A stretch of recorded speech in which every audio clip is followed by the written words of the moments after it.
Hello. Now, in this video in the Perfect Resume Builder, what we need to talk about are some resume myths.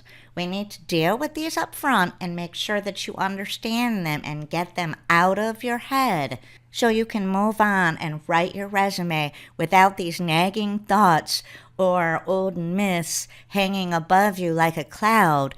And we want to just get rid of those things once and for all so that you don't keep trying to go back and make the mistakes that most people make when they write resumes.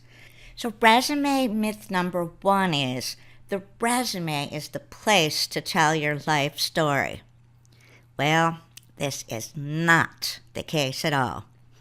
Hiring managers and recruiters don't care about your life story.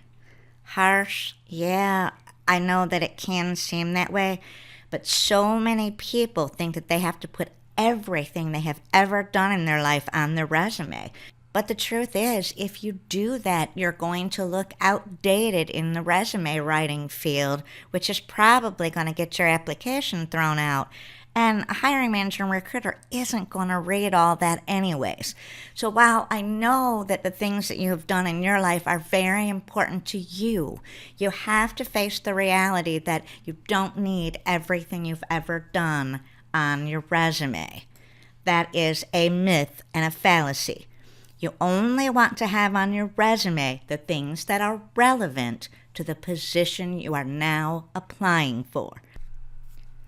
Resume myth number two is that your resume should only be 1 page in length.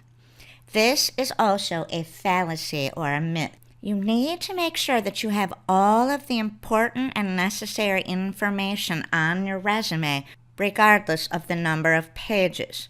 And remember, in this day and age, most people are reading your resume on a computer, so page length really has no bearing. However, remember myth number one.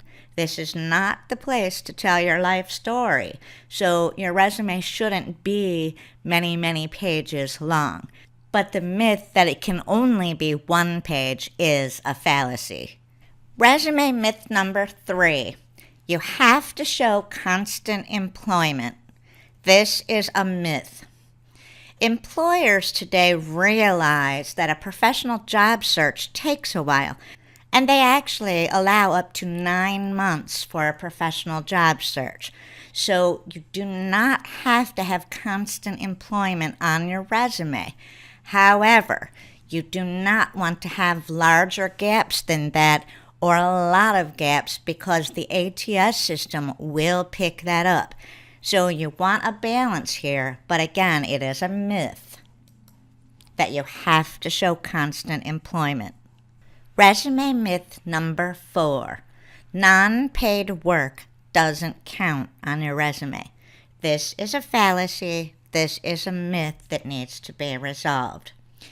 If you have non-paid work, such as internships or volunteer work that goes directly to experience needed for the particular job that you're applying for, you definitely want to make sure that it's on the resume. If you will remember, we said earlier that you want to make sure that everything that is relevant to the job position that you're applying for is on your resume. And so non-paid work does count if it's relevant. And the fifth myth is that your resume should be different and stand out.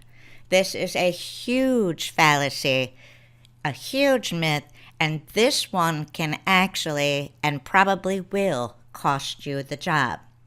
For those of you who are creating resumes with graphics in colors, with a lot of formatting, your resumes can't be read by the ATS systems. Many people, for example, have been told to put their name and their personal information in the headers and footers. If you do that, the ATS systems cannot read those areas. The ATS systems are strictly text editors, and if you want to check to make sure that something can be read, copy and paste it into Notepad, and you will see what happens when a resume is put into the ATS system. So in this particular case, you actually don't want to make your resume stand out and be different. You want your resume to stand out based on your credentials, but keeping it in a very plain and simplistic format. So you should not make your resume very, very different from all of the others, or it will cost you. So now that we've got those main resume myths out of the way, let's go ahead and start building our resume.